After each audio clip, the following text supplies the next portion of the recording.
and welcome to the Wild Wild West podcast. My name is Richie Richie of the MHRT Network. Over that away, or that away, depending on which way the camera chooses to work today. You never know with StreamYard. Welcome to my life. Is DZ representing his Los Angeles Chargers. Now, we have a special show tonight. We are expecting one additional Raiders fan to join us as well. After all, this is Broncos week, where Broncos Raiders face off coming up. And so we're going to have a show for you. Let me tell you, it is not my first rodeo jumping into enemy territory and being the only Broncos fan against however many Raiders folks are on the panel. I would say that's a pretty common thing for me to do. We got T3, Mr. Tom Jones himself. Thank you for joining the show, sir. Always a pleasure when you join us here to provide your insight down directly that way or that way. Again, depending on cameras, we've already been through that spiel. Is Mr. Jack Henna representing his Las Vegas Raiders. And we are hoping to have a Nabman join us here on the show at some point as well to provide his insight into his Las Vegas Raiders as well. Love to have him join live if at all possible as well. So let's jump right into this here, ladies and gentlemen. We are going to go over to DZ's game first. And talk about how his team did, what they did right, what they did wrong, and everything in between. DZ, take it away.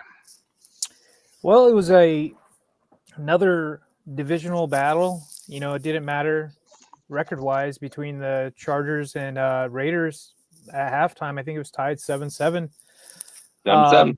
Yeah, it was looking like one of those games until it wasn't. I mean, the ending score was, quite different. It was 31-14. Stats for the quarterbacks were pretty damn even. Geno actually and Herbert, Geno threw for 165, 18 of 23, 2 touchdowns, 1 interception, and Justin 151, 15 out of 20, 2 touchdowns, 1 interception. But there's a caveat to that. He broke his hand, his non-throwing hand. What he broke, I wrote down. Where did I write it down? He broke his left ring finger metacarpal. He had surgery on it on Monday, and he is expecting to play Monday night against the Eagles, which has me baffled, to be honest with you. I'm quite baffled by it. It was a kind of a freak injury, like they seem to always be. But I think this is the second time he's broken a finger against the Raiders. I want to say 2 years ago he broke a finger on Max Crosby's face mask, and he broke this one. Jeremy Chin made a hell of a tackle. Justin was trying to scramble outside, juke, but couldn't juke, and Jeremy Chin just tackled him. But it was really weird. You slow everything down, and you can't really tell where his hand got hit or whatever, but it got hit on the helmet, and it broke it. But I think he missed a series. He came back and he played okay. But going forward, we'll see. And I'm not a doctor. He was at practice today, but didn't practice. He seems in good spirits, and he's kind of used to this. He's a warrior. He's a tough SOB. So we shall see. But I'll get into my stats. I'll let Jack and Tom, if they want to do their Raiders stats of their players. I want to shout out Vidal, Kamani Vidal. He had 11 missed tackles, 25 carries, 1 touchdown, 126 yards. He had a long 59-yarder. Yeah, I mean, this kid's this kid's looking good, dude. I'm liking him. Yeah, he's stepping up when the team is needing somebody to step up, especially them losing their first, second, and third string running backs. He's like, all right, no big deal. I'm just a kid from Troy. Lad, 4 recoveries, 1 touchdown, nothing special. Also want to salute Tuli Pelotu. I think he's ranks 8th in sacks in the league right now. Not too shabby. He had 2 sacks, 3 run stops, 1 batted pass, and 1 special teams tackle. So I hope they extend him. Like the Broncos extended some players earlier. I kind of hope they do that same thing with Thule and a couple other guys to keep them around before they hit free agency or get them while it's kind of cheaper. I also want to shout out our left tackle, Jamari Sawyer, who played left tackle. I think it was his first time this season. He's done it in, I believe, 22 when Slater went out. He was tied for first in the NFL in pass block win rate. Not so good in run block, but I'll take it. And let's see. What else? There's a lot of news. Jack, if you want to talk about any stats you want to go over with your Raiders, that was kind of the stats of the game. Oh, also, shout out for Max. Thought it was hilarious. Justin did his best impression of Phillip Rivers, his inner Phillip Rivers, and Max wasn't tolerating it. And if they could call flops, they would call flop on Justin. But that was a free 15 yards. So, yeah. Max was. Hey, James John, I can't answer your call right now, bro. So I know you're watching. I can't answer your call. I'm on the show. So, yes, it's like, DZ, it's like, I'm glad that Max, pushed Herbert, like, said. He's yelling in his ear, like, on that first down. I'm glad he pushed him down, dude. There's a reason why he was yelling, right? Give the attitude. Like, I like the attitude, from my team to your team to any other team. It's like, I'm just glad it happened because there's really not a lot left for my season. And I'm tired of, like, of getting pushed around. This team's getting pushed around every single week. And I called it. I think I had the closest call, like score prediction, like last week. DZ. It's like getting beat up. I'm tired of being beat up. I'm tired of all the bullshit. At the same time, it's like right now I'm like looking afterwards. I'm looking for like draft picks. Yeah. I'm looking for the draft. That seems to be the narrative of Raider Nation is they're transitioning from the games to draft position. I think you guys are in 4th right now. And you're right. I don't know. You guys could screw around and win this week. Vic? But that's why I'm surprised. I mean, that they haven't started or gone with another quarterback, but I guess there's more issues to that. There's O-line. I thought, it was kind of good that you guys had some of the younger guys play this week. Finally got to see some draft picks or, some of the last year's draft picks play. I thought that was kind of good. What'd you think? Yeah. Zed, it's like, I agree. It's like, finally, like, Carlos Rogers, like, got a chance to play. It's like, and it's like, he was like one of the best offensive linemen that we had on the line of scrimmage against your team, which got 5 sacks. So it's like, I'm glad. I want to see the young guys play. Yeah. I'm tired of, like, what Pete Carroll's doing. And it's like, play the old dudes, not get anything done. It's like, we're finally like, let's play all the rookies, not some of them. Like, Rodgers only had like 17 snaps this game. And then, Mahi, this guy's been on like the practice squad. They brought him up.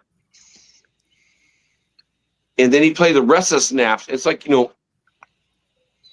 why is not Meredith like playing at center or like, or Putnam playing up center?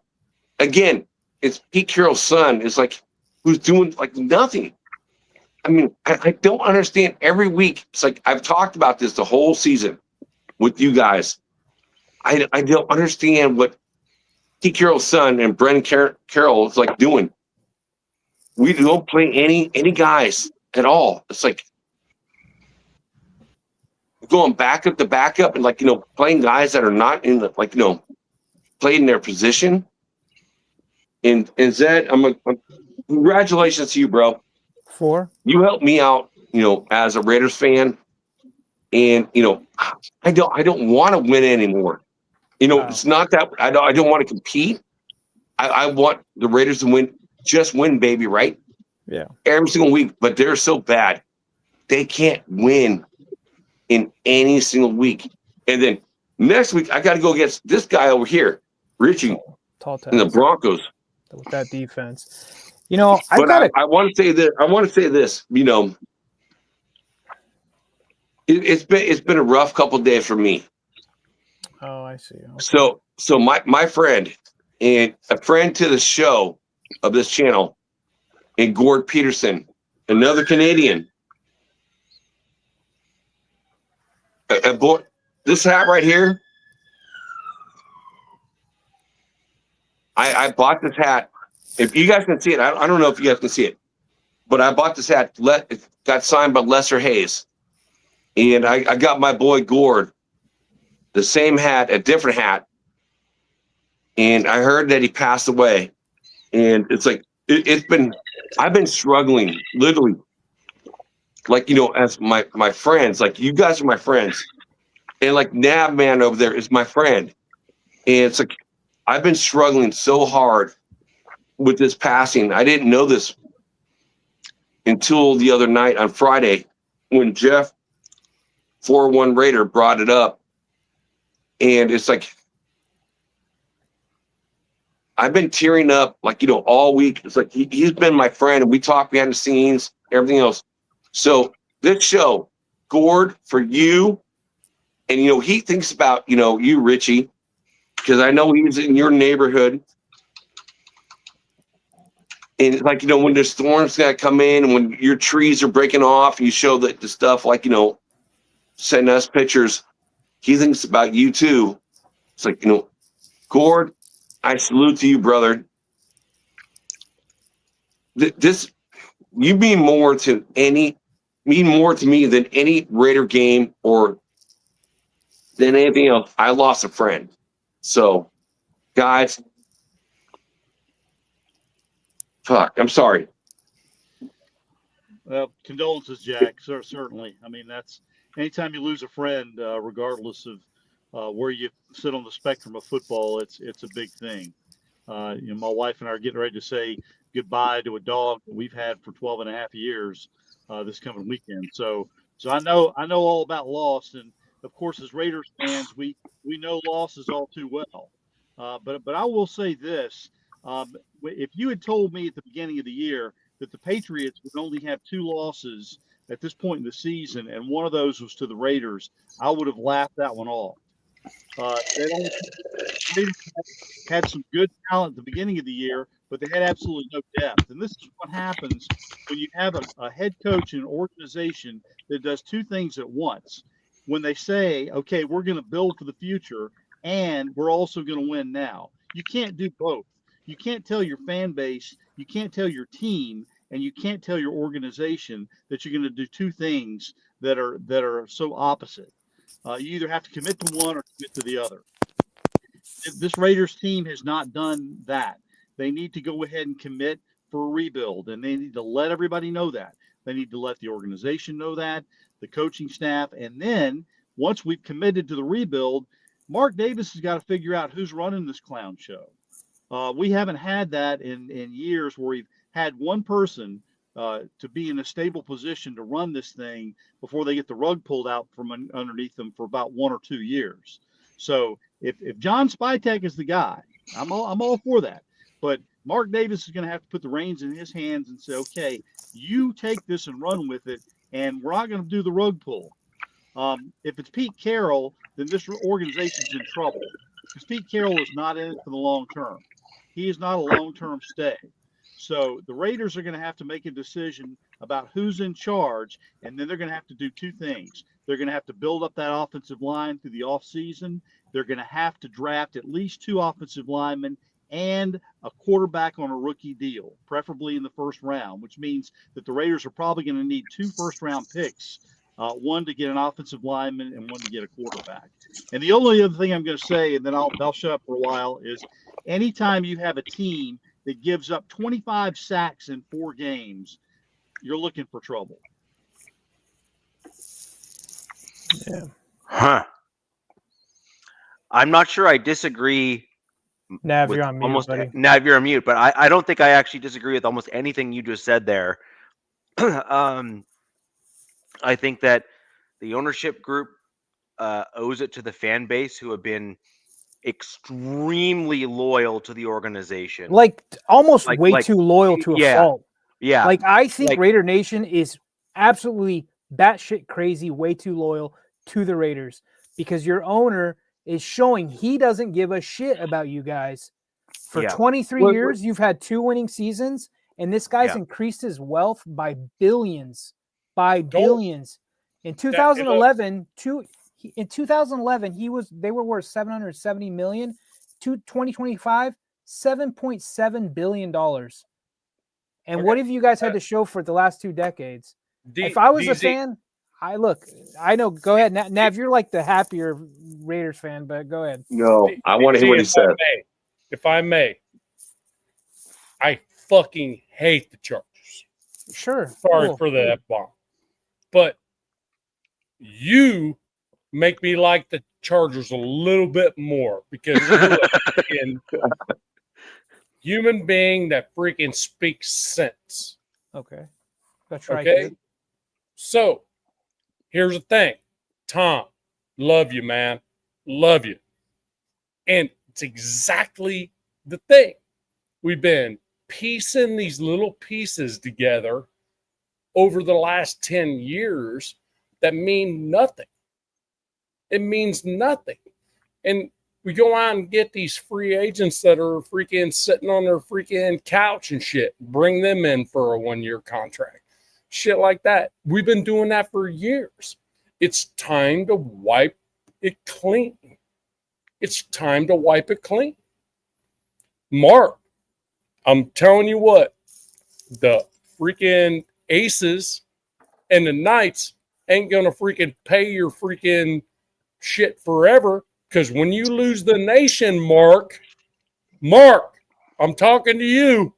When you lose the entire nation, you got nothing. You got nothing. And DZ said it best, that we live and die with this, right?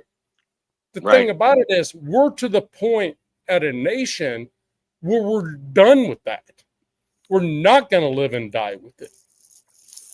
There are What's up, Don?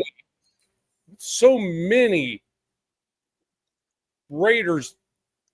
I mean, I'm a Raider from birth. I didn't have a choice. My dad said you are. You know what I mean?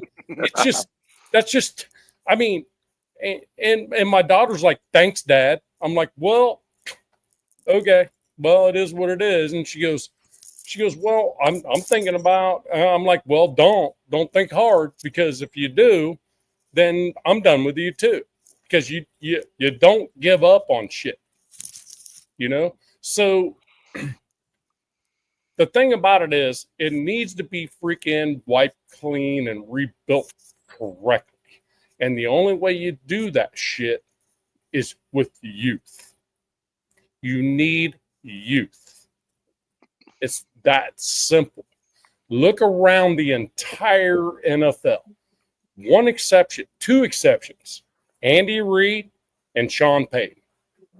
The only 2 exceptions to that rule of going dead straight young. McVay, LaFleur, all those guys, young coaches, young minds with new stuff and that type of stuff. We don't need a fucking grandfather at the Raiders. We already have one. His name's Al Davis. Whether he's on the planet or not, he's the grandfather. We don't need a 74-year-old running our team. This shit needs to be done. Clear it, be done with it. And I'd rather talk about football games upcoming But the thing about it is, with the Raiders, dude, what are you doing? Ever since we go to Vegas, it's become a freaking goddamn sideshow. And I'm sick of it. Big show. Yeah. No, it's a What- sideshow. It's a sideshow, like a circus, like a sideshow. It You know what I feels mean? like if you look at the records, Nav, it feels like something happened in 2003 after that 2003 season. And then there was 16 and 2021 were some good years. I think that was Derek Carr, if I'm not mistaken. Yes. Yeah. Yeah. And then, but other than that, it's like, what WTF? What's been going on? Right. And I don't have the answers. I don't think anybody really has the answers. But I mean, it's got to get torn down from the studs, and I think it starts from leadership all the way down. You know, Right. And I think the main thing is getting yourself a franchise quarterback, which is easier said than done. I think the best thing in the building right now is John Spytek. The dude needs to freaking be a GM.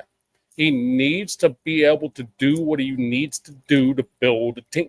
I mean, you got some Ferraris is in a smart. trailer park right now with Bowers and Crosby.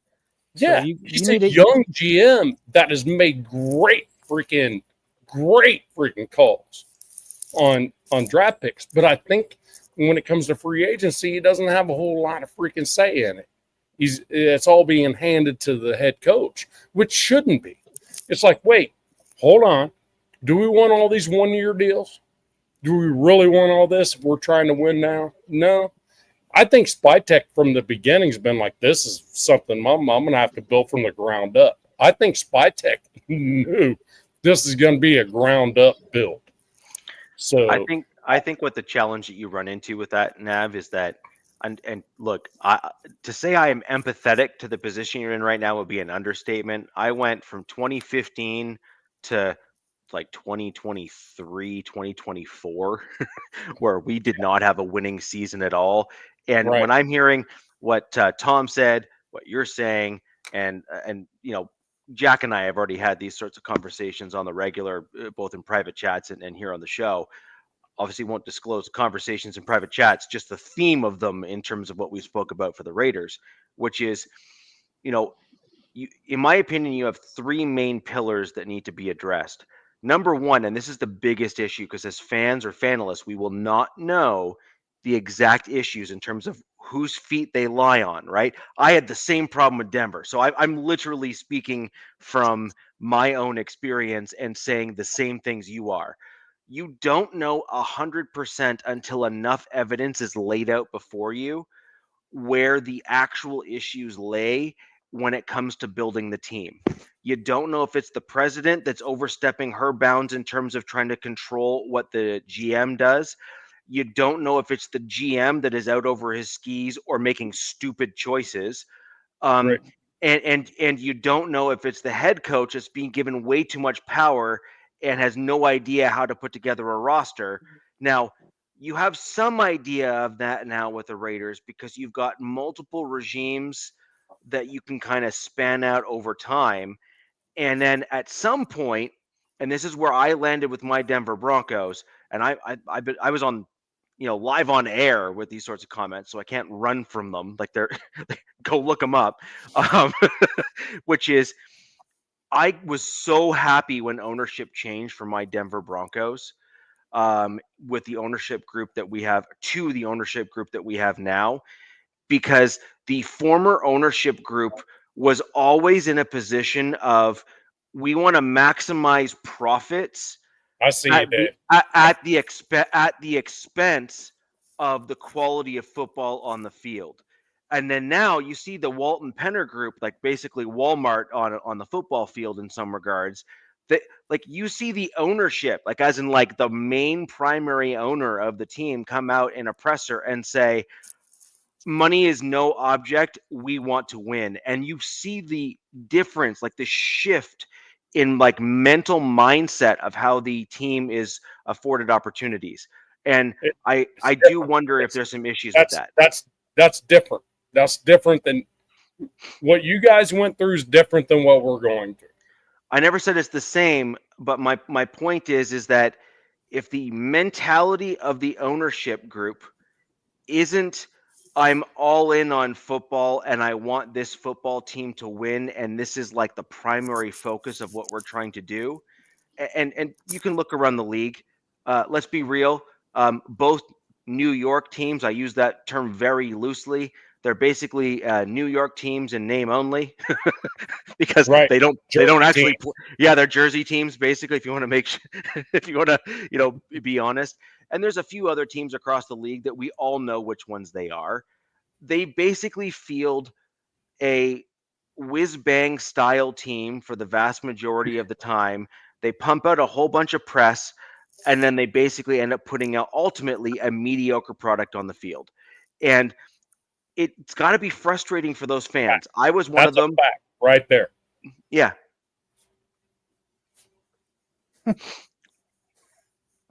Right. Yes. Well, And- this and- this brings up a good point, and I was going to mention this earlier.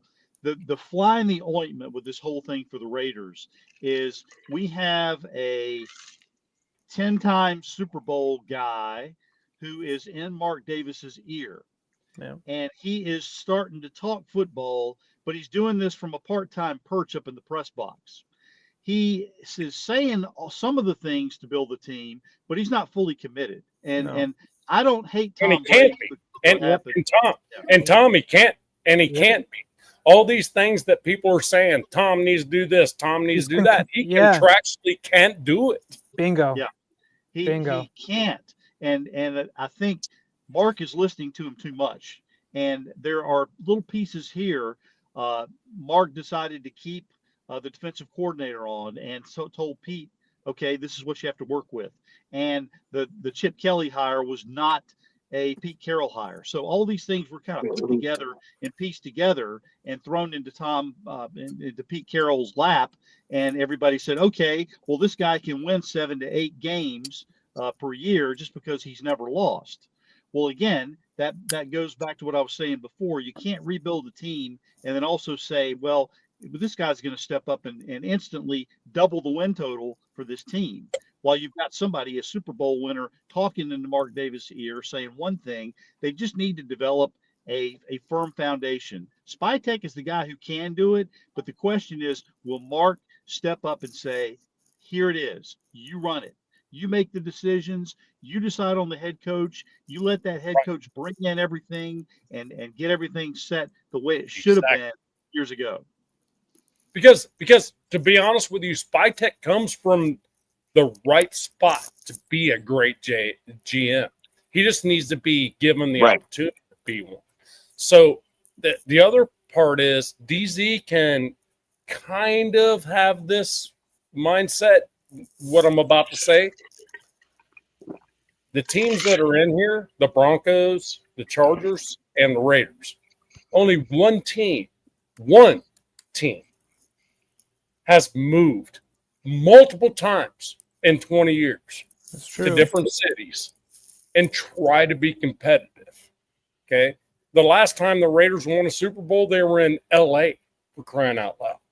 And now we go to Vegas, which is, for crying out loud. When I first thought of that, I'm like, yeah, that's probably great for the franchise, money-wise, right? Mhm. Because Oakland and Alameda just weren't willing to freaking build a better stadium. They weren't willing to give up the land. They weren't willing to do all that. And now we're already seeing that, hell, the Oakland A's are leaving, right? Hell, Golden The Warriors State too. on next. You know what I mean? So it's one of those, you go to Vegas, it's kind of like, how do you even build a team, through all that shit and have a continued level of success, and that's what burns my ass the most. I'm an Oakland Raider fan. Okay, guys, they're always going to be the Oakland Raiders to me. They'll Right never now. be anything different. The Broncos have never left Colorado. So the only difference, Richie, that I would say between what you said, which was perfectly accurate, would be that you've never done that before. That would be no. the only thing. Moved, no, and certainly not the number of times that the Raiders have. The Raiders have physically moved maybe more than any Is other it 3 or team. 4 times? I think it's got to be a record. No, 4 times. Right? no, but It is. the other thing is that in all of your moves, you've also kept the same name. Like a lot of other teams have moved a few times, but they've actually gone through name changes as they've True, gone yeah. through their moves as well. But you guys have kept the same name, which, by But the it's a- way, But that's a let's be money real, thing. though. That's a merchandising thing. You Well, wouldn't want that's to exactly lose what. shit Well, for merchandise. if you hadn't jumped in, that's exactly what I was going to say. I Yeah. wouldn't The blame thing- you for keeping the same name. That logo is freaking everywhere, Right. like everywhere. It's So it's I promise you, after this year, their merchandising is going to be low. I mean, Yeah. you've got to the fans, the Raider fans have got to do something across the country. Because they're a huge fan base, massive fan base. They're in every neck of the woods, Timbuktu. But they've got to do something. They got to hurt the pockets. They got to do something, say something. I don't know what you guys do. You have your powwows I don't know either. all the time. But they've got to let ownership know, like, you guys cannot go through another decade or another whatever of this just piss poor. Like, after this win we had, I didn't feel the need to gloat, to say anything. Right. I was like, this is getting sad. Like, I watched what Brock Bowers did. I'm like, God damn, that guy's freaking amazing, dude. Uncoverable. Yeah, Bowers is a beast. Such a special talent. And then Max Crosby, obviously that motor, that passion. He's got that Raider. He's like, shut up, Justin. Boom, Right. shoves him down. But then here's this. Then you draft Genty, and not to bring it back down, but, he had 15 carries for 31 yards. That's horrible. He has a 3-point yard, 3 yards per carry average, fewest yards per attempt by any running back drafted in the top 10 since 2000. The other guy is Thomas Jones. I don't even know who the hell that is. Right. This just shows how Thomas Jones became a linebacker. Oh, Just God. so you know. Well, I thank you, but Well, Genty. now there's Genty- some trivia right there. Genty's doing the best he can. When you've got Spanky, Alfalfa, and Froggy blocking for you, you don't have much of a chance. I got that. But look who the Chargers hold have on on. their O line, and look what Vidal is doing. Hold on. We can push back on that. I have to jump in on that, and this is exactly. I mean, I'm going to be flogging a dead horse here because my comments are eerily consistent on this. A really good or even above average O-line can make an average running back look above average. Okay, it's just facts. Like, this is how that works. That's Like, a fact. I'm sorry, it's just how it works. And so when you guys came into the season, Jack, DZ have all been here. Nav, you've been a fan of the show, and you've heard me say this live, I'm sure, on more than one occasion. It's simple. This is super basic. This does not need to be rocket science. Number one, I'll literally lay out what the Raiders need to do right here. Number one, you need to find yourself an offensive scheme and stick to it. Number two, you need to draft your offensive linemen based upon that offensive scheme and stick to it. Don't go whiz bang. Don't go all stupid and say, oh, but that guy looks really good. It doesn't matter. He either fits your scheme or he doesn't. And then number three, build your defensive line along with your offensive line, because your defensive line will make your defensive backs look better. They will allow them to play better overall. And then from there, once you've established both of those core areas of your trenches, you will be in a position where you're going to be in that upper middle portion of the league from basically a win-loss perspective. And then you are willing, or could be willing at that point, to go and trade away a few picks to get the quarterback that fits that scheme. And then you can ride with them as your franchise quarterback. Right now, where you're at as a team, if you were to draft a first-round quarterback, which I know that's the basically that's the temptation for you to do right now in this year's draft, just because of how high you are. And frankly, it could actually be a temptation worth pulling the trigger on, because the three teams above you actually don't need a quarterback really right now when you look at the draft order. So that's kind of interesting. But the temptation for you is going to be going and drafting a quarterback. I actually think that you would be better off trading back to get a whole whack of first round picks, load up your lines with real solid talent, and then you can trade and do some like shifting and moving in next year's draft to get a quarterback, or the year after to get that quarterback. And Nav, this kind of goes to what you were saying, and Tom to what you were saying. Stick with that plan and keep with that coach, keep with that staff, knowing that this is a 3-year plan, and have some kind of modest communication to the fans accordingly. Okay, hold on. Can I, Tom? Go ahead. Tom, Yes. I'm gonna defer to you, but after this, Gotcha. Richie, I get you, 100% I get it too. understand, and I hope, and I 100% hope and wish for that. However, this is the fucking Raiders. Okay, so Tom, I know you're going to say what I want to say. So I'm just going to leave it to you. I'm going to defer. Okay, let's see. Well, I hope I'm on your brain wavelengths here. So let me just shoot from the hip. Number one, I think the first priority for this team is they need to draft, or not draft. They need to go into free agency, and they need to make 2 significant pickups on the offensive line. 2, no less. They can pick up more than that if they can, but they need to pick up at least 2. I've got my eyes on 2 guys.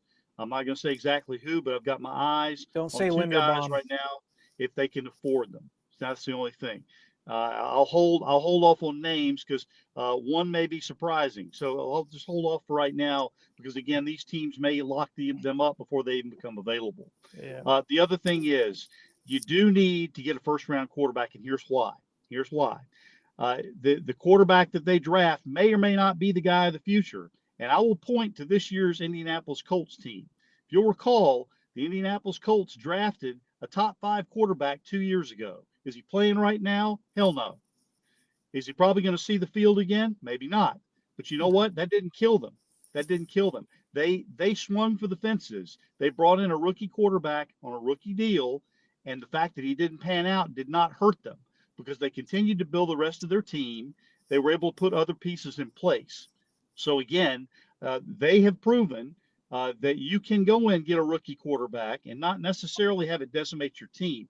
This is not the 2007 era anymore where you draft a guy number 1 overall, give him half of the world, and he can't even get up off his couch, or can't even make it off the from the dining room table to get into his uniform. This is different, but the Raiders have been shell shocked ever since. They're not willing to make that. They're not willing to swing for the fences on that. You simply have to. Maybe it hits, maybe it doesn't, but you got to at least pull the trigger. Yeah, Tom, I agree with you. That was right on the money with what I Right was on saying. the money. And Jack, I think we talked on Instagram before this, and that is right on the money, is it not? And I didn't even talk to Tom. That was like right on the freaking money. However, the one thing that's being said in the chat here is, how do we have other fans telling us how to fix our team? Well, because apparently we don't have a big enough voice to do it ourselves. So we have other fans, the Broncos, the Chargers, which all of us hate each other, right? But they're telling us what we should do. On game Right? day during the That's season. the bigger problem, right? The bigger problem is when we have our hated rivals telling us how to fix our team. That's where we're at right now. And No, I think Nav, a lot of it's actually worse than that. And I think If I could jump in just real quick, it's worse than that, and then keep going. We're telling you that we actually want you to be better. And that's fucked up. How fucked up is that? And I will second that. I will second that, Richie, because like I said, like I was just saying, I was like, our win didn't. It was like, Yeah, it is what it is. Yeah. yeah. I So mean, like, usually with the Raiders game, you're like, oh, fuck, we might I'm not lose. sure if you guys remember this or not, but this is a story from way back in the day. Matt Millen, who is a loyal former Raider, and at the time going into the 2007 draft, he was actually the GM for the Detroit Lions, and he and Al Second round Davis draft had several conversations, and Matt Millen was trying to plead with Al and say, you can't draft this guy number 1 overall.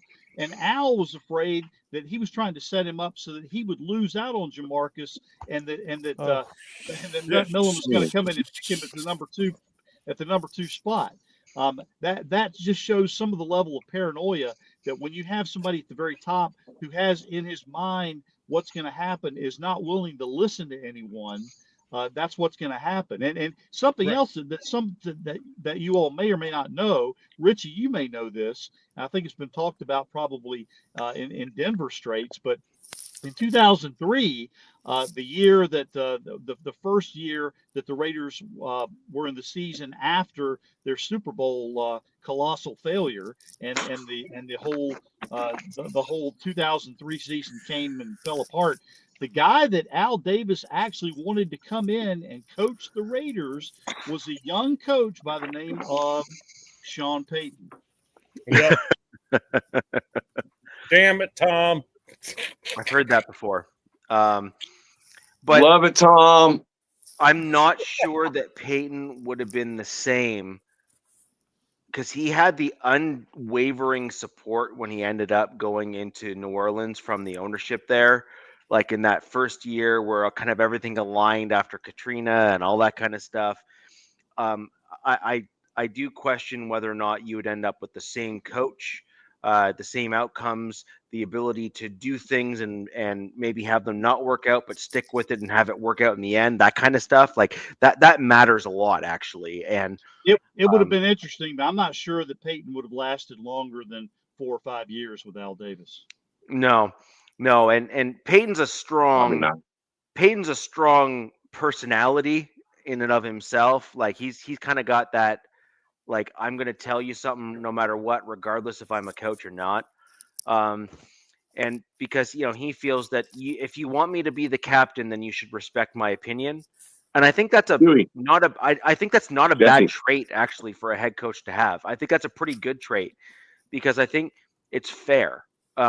If you want me to be the captain and get blamed and have the blame put at my feet when I win or lose, then you should also be willing to respect and hear my opinion for things that either go right or wrong on the field. That's what got Shanahan in trouble. Yep. It is. Yep. Right. Yep. Yep. So, look, a division game is always going to have a good portion or a reasonable portion of it where the teams are going to be fairly close. And then inevitably what will end up happening is if the teams are actually evenly matched, or if one team is well matched from a positional group or position, like just a team perspective, then the game will stay close right to the end. Or you'll get a massive divergence where if there's a huge kind of disparity in the terms of the team within the division, you'll often end up with this kind of like lopsided wins where, basically anything more than one score wins in a divisional game kind of gives you an indication that there's a bit of a lopsidedness within between the two teams, because that's pretty abnormal when you have divisional games throughout the NFL for the most part. So can I end the conversation of like strictly how bad the Raiders suck with a simple deal? The Raiders 2025 total offense averaged 259.5 yards a game, ranked 30th in the NFL. This includes 184 passing yards, 26th, 75.4 rushing, 32nd. Team average 14.9 points per game, which is 31st, which I think after last game, that's probably 32nd. Let's Right. so let's just end it with this. It all needs to be redone. If they're not on a rookie contract, they're fucking gone. I'm just like I'm at the point where it's like just empty the whole damn thing if they're not on a rookie contract.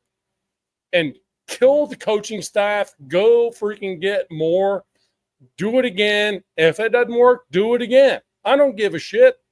Hell, I'm 54 years old, be 55 in March. I've been through this over and over again. I don't care. Let's go. Hey Nav, Let's I got a just question. end this stuff. I got a question for Raider Nation. Who do Okay. you guys want as a head coach in 2026? Young Chris Shula would be freaking amazing. Tom? Joe Brady, offensive That's- coordinator for the Bills. I said that Joe last Brady. night. Chris Shula, I think, No, is a young mind. He's a young mind, though. That's the thing. But I don't think the Rams going to turn him loose. I don't think he'll be turned loose. That's Tom, the I thing. said Joe Brady last night on Coach's show. What's that show called, Nav, that they do last night? What is that with Captain Jack and all them? That's That's Captain Jack with the again, a bunch of hosts from our old show All here. all our exes are in Texas. That show. Yeah. But I said Joe Brady, and I thought that'd be one hell of a pairing with Spytek. Joe Brady is only going to come, though, if they commit to bringing in a young quarterback that they can develop, a lot like the Washington Commanders did, and a lot like Chicago did. I don't think you guys are going to be able to get Mendoza, though. Okay, well, Mendoza's not a guy I've got my eye on, to be honest with you. Yeah, but I know you're talking about the Oregon guy, right? No, I'm not. Oh, who do you like? no. I'm talking Mendoza's about I'm talking about Mateer, the guy from Oklahoma. Okay. Well, Who you can and get. here's Who you can here's, get mid here's the first thing, round. here's the thing we have to understand, though. If a quarterback that comes out in the NFL draft is not drafted in the top 5, I mean, money-wise, if they're not a senior, money-wise, they're probably going to do better staying in the NIL in the NCAA. Now, Mendoza is a different story.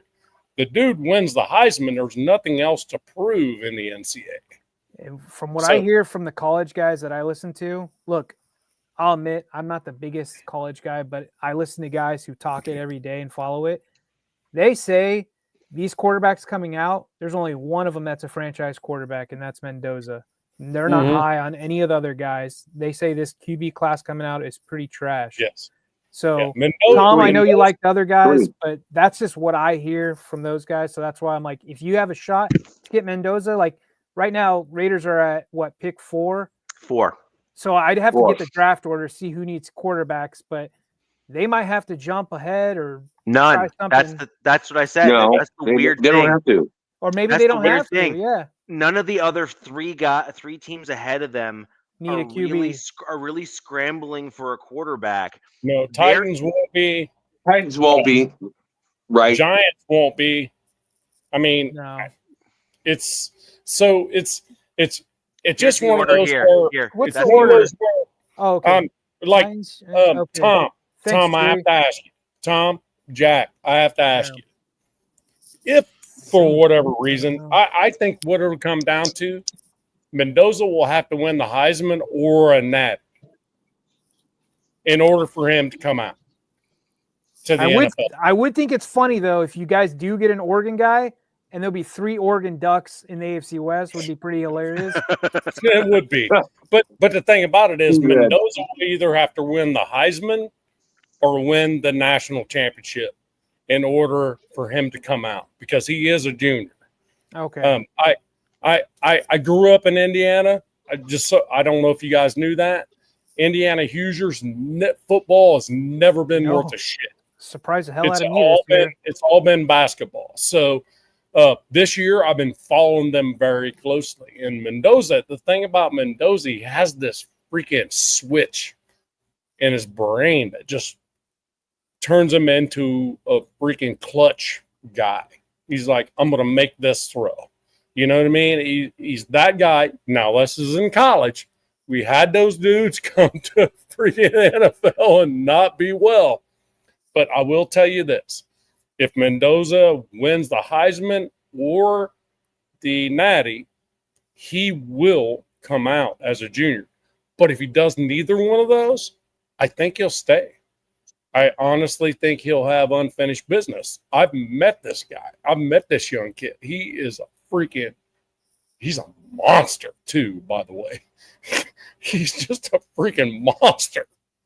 So This now guy- I got to ask you a question. Like, next year, 2027, what do you think of, Carr from Notre Dame? And you and I being Notre Dame fans. Yeah, I think I hope he gets better next year.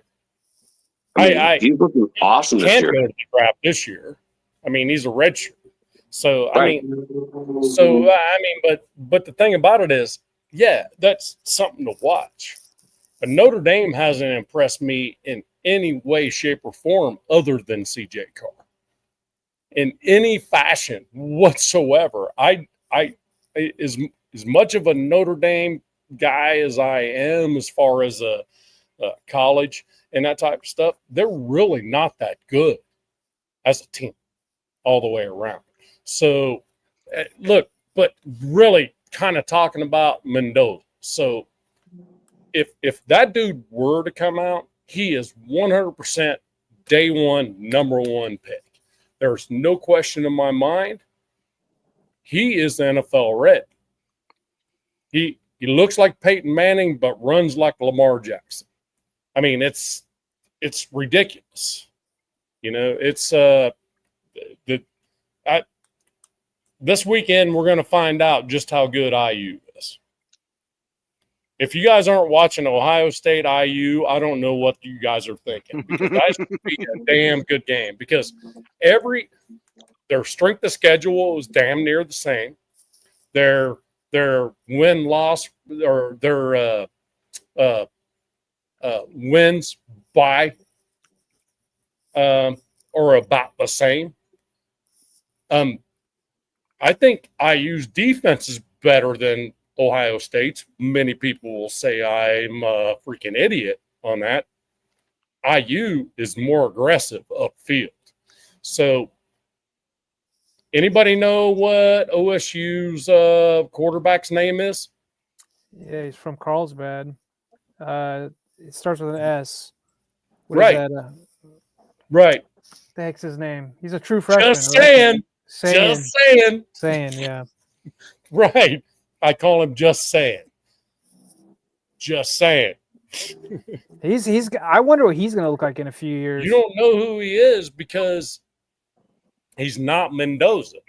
And this Indiana defense is going to come get it.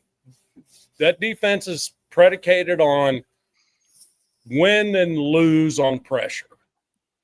So, you guys, I'll leave it to you on the freaking weekend, but I got IU beating Ohio State for the Big Ten championship.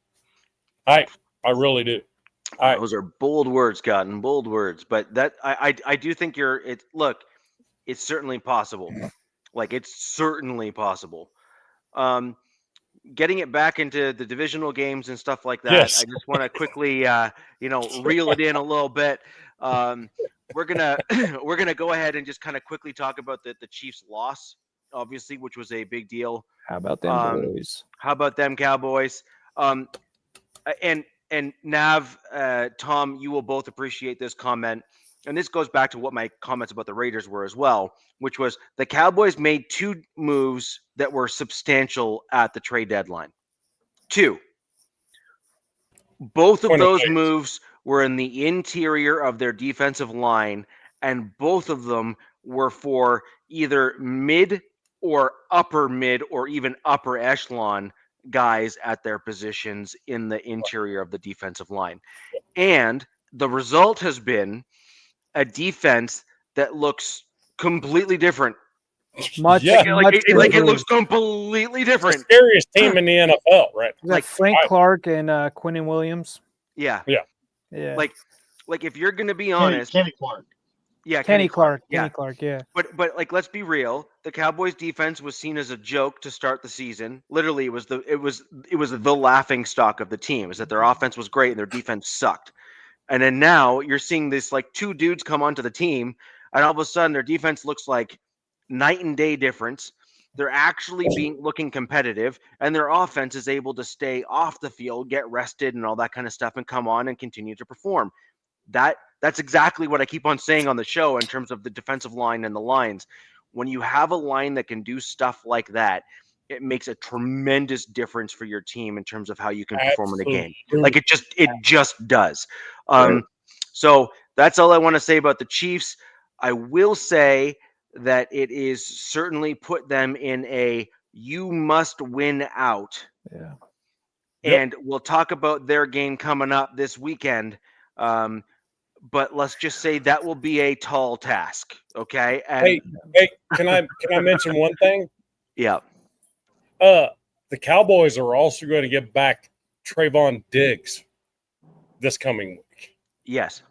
That's going to make them a very scary team, bro. Mhm. I'm just saying. Yeah. Hotter than a goat's butt in a pepper patch.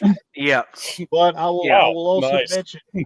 mention that the Cowboys are going to be playing a very angry and very spirited Lions team that lost a very close game, who is battling for their playoff lives, and they are not going to lose against the Cowboys this coming weekend. There's a lot of that going on this week. Yeah. So with that in mind, I just want to briefly mention the Sunday night football game, which I was less than a fan of, even though we won. It was just not good. There was a lot of stuff that needed some work in that game. We saw some quirks and some issues. We saw some regression, if you will, in certain areas. But then we also saw some really good things as well. So I don't want to necessarily, completely, crap all over my team in a win. But let's be real. We won because of an exceptional defensive play by one of the best defensive players in the league right now, like pretty close to that range.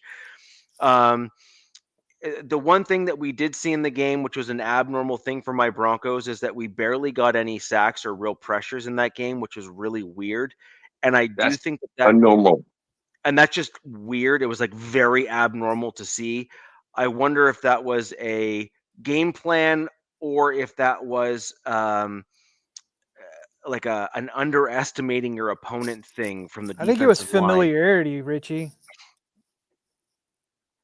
between head coach of the Commanders and your guys' D coordinator. I think there was some of that. But then also Mariota played his butt off. Yes, he did. He did. So I, generally speaking, it was a underperformance overall for the team. There was a couple players that played fairly well. There's a couple players that did not play very well. Jaquan McMillan continues to just light the team on fire in terms of how well he's playing. Singleton had a great game against the Commanders overall. He really kind of came back and played balls to the walls, pun intended. And so I think that needs to be something that is kind of mentioned in terms of how well Singleton played in his first game back. I think he's back. It was like 20 days after having surgery, back on the field, and you couldn't tell, which is insane. That is insane. I used to love that guy. Like after, he stepped over Genty and grabbing his nutsack. I lost a lot of respect for that guy. But Singleton is like a guy a great linebacker. It's God damn. It's like I looked at him over like Spillane. He had better stats than Spillane. I'm like, Spillane was he's one of my favorites. Yeah. So overall, it was the Broncos won. That's great, but there was a lot left on the field, and there was a lot of things that we should have done better that didn't. We won. That's great. Continue to progress the team forward. That's great. I will make one comment in the game there that really did spark a lot of Broncos fans. I made a couple comments as well. I want to see Bo Nix have more designed run plays. The problem that the Broncos have right now is that our running back room is light, and there are not a lot of great free agents that can truly step in and make a true difference on the team. I happen to like Jackson, I believe is his last name, who's on the Jags practice squad as a bigger back. He's 6'2", 240 pounds. He's a former kind of like running kind of college style quarterback that basically runs just as much as he throws the ball. He converted to running back, and he was actually looking pretty good when he started making some of those transitions in terms of plays. But I like that style, and I like the guy that has the quarterback mentality at the running back position. It'll give him better vision of the field, in my opinion, for what it's worth. But I do think, ultimately speaking, what we need to see from my Denver Broncos to open up running lanes for subpar running backs, guys that don't have vision and are not running the proper lanes or cuts or what have you, is you need to get the quarterback running the ball to spread out the defense more to allow those running lanes to be larger and more expansive. And that will allow us to then run the ball better overall as a team. I hope to see it soon. Well, Richie, you picked a good week because I will just tell you the Raiders defense is going to run out of gas because they've been on the field way too much. And the reason why they've been on the field way too much is because they can't sustain Thank you drives. for banning him. They can't sustain drives. They can't be more than 3 and outs all the time. Plus, you've got an offense that is collapsing on their quarterback and getting him killed. So you're going to be able to control the ball this week. You're going to be able to have good long sustained drives. You're going to be able to wear that defense down. And what will start out as a fairly close game, just like the Commanders game did. It could be somewhere around 10-10 at halftime. It's going to end up being somewhere around 34-10 by game's end. That's my prediction. And I've got a dash, but I want to leave you all with one more thing. And here's my wish. This is my Christmas wish and my wish going into the new year. Here's what I wish. I wish for, on the very last game of the season, Raiders at home against Kansas City, I want it to be a full blackout. I want there to be nothing but black shirts in the whole stadium and people holding up signs throughout the stadium that says, "We're going home and you're going home." Love it. With that, gentlemen, I will bid you all a good evening. Why did that love it, Tom. Love it. You all take care. Good. Hey, real quick, Bishop, happy anniversary, man. 6th-year anniversary this Sunday, he says. Yeah. So, yeah, that's awesome. Did we kick Where'd out the Jack wrong go? person? Where'd Jack go? Not sure. No, he left on his own. Oh, did he? Yeah. So, Hold it down, Nav, man. Hold it down. Nav, you are now. Oh my God! Can I? You went from a 3v2 to 1v. Can I do it? I don't know. Oh no, I have faith in you. We'll just put it that way. So, that was my overall take on the Broncos game. I mean, I actually think the Commanders and frankly, I would rather them just go back to their old name. But the Commanders, I actually think, are a much better team than their record shows. And I think they have a lot of guys on their team that are actually quite good. And I think that welcome back. I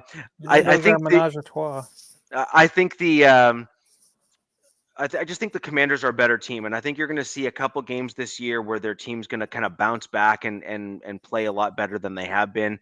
And I think that a lot of the media and other guys will be like, "Where did that come from?" It's like, well, because they're actually better than what their record is, and so you're going to get those splash plays just because the team will eventually play up to their potential in a couple games at some point this year for sure. And you're going to start seeing that again because they started off reasonably well, and I think that you'd eventually see that kind of come back anyway. Whooped our ass. So anyways, that being said, we will look ahead to the week ahead, and I think that I would be remiss if I didn't at least call out the fact that Broncos Raiders. It's we are at it again. It sucks. Yeah, It we are at sucks it again. Jack, Now, go ahead and say what you think, and then I'll say what I think.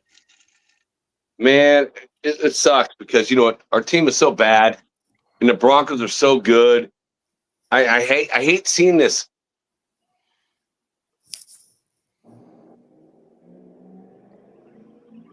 I'm gassed because I love what they're doing. I love what the Broncos are doing. I love what they've done on the offensive line. Except Schittenberg. And but overall it's like the Broncos defense is good. This is what I want. It's what I've seen like in the 70s, great Raiders defense. This Broncos defense is good. When a first round draft pick can't even get on the field to the UDFA, it's like, who's taking over his spot. Now I've seen it. And I've listened to the words of Richie and what he's done. We're going to get crushed. Again, we're going to get crushed. But again, I don't want us to win any more games. We're not competitive anymore. There's no more compete. Compete doesn't resonate with me anymore. So yeah, it's gonna be a loss, and I think it's gonna be like again, it's like DZ team, it's like with a bad offensive line. DZ, your offensive line is not as bad as my offensive line. So I checked the rank. There's this guy on X every week. He does these. I think he's Computer Cowboy on X. Good follow. Chargers still, they have the worst still as of today or as of after this last game, the worst run blocking offensive line and the second to worst pass blocking offensive line after how he does his computer measurement grades. But I get your point, Jack. I mean, I get it. We just make the best of it, I guess. Well, yeah, right. It's like you look at your UDFA. It's like what did he do against the Raiders? Are you talking about Jamari Sawyer? Was it Vidal? Oh, Kamani. Yeah, no, he wasn't a UDFA. He was a 6th round pick a few years ago. I'm pretty sure. Man, he smoked the Raiders. He smoked the Raiders defense because the offense is so bad. They get so worn out on the defense. That's why the score. That's your offense is leaving your defense hung out to dry. I don't know if somebody said it earlier in the show. I don't know if it was Tom or Nav. They talked about your guys' D coordinator. I thought that was a great hire to keep him around. That was something because your defense was decent last year. It's still decent this year. It's just the offense is hanging out that defense to dry throughout these games. Right. No, I agree with you. DZ, it's like, I like Patrick Graham. I hope Patrick Graham stays next year. And they give him a big contract. I don't care. Pay that man that money because the offense has been so bad. You look at it, it's like I said this to you guys, 0.4 yards before the first hit on Genty. Yeah. That's on the offensive line. That's on Brendan Carroll. Yeah. So it's like it's not going to change. The offensive line is not going to change. I mean, hell, Nav, you saw this, and Tom, you saw this. Why is Kappa playing center? Why is he playing center? He's the best center we have right now. That's some bullshit. You know what I mean? No, but I mean that's literally he's the best center we have, and he's never even fucking played center. Right. But he's the best one we have. I mean, JPJ hurt, right? I've been telling these boys this whole year, why are they putting JPJ at right guard? Yeah, that shit freaking burned my ass, though. That burned me too, bro. You got to be shitting me. Come on. Hey, what'd you guys think of Jeremy Chin's performance? I thought he had a hell of a game. That motherfucker. He's good, dude. He's good. I thought he had a Yeah. hell of a game for you guys, man.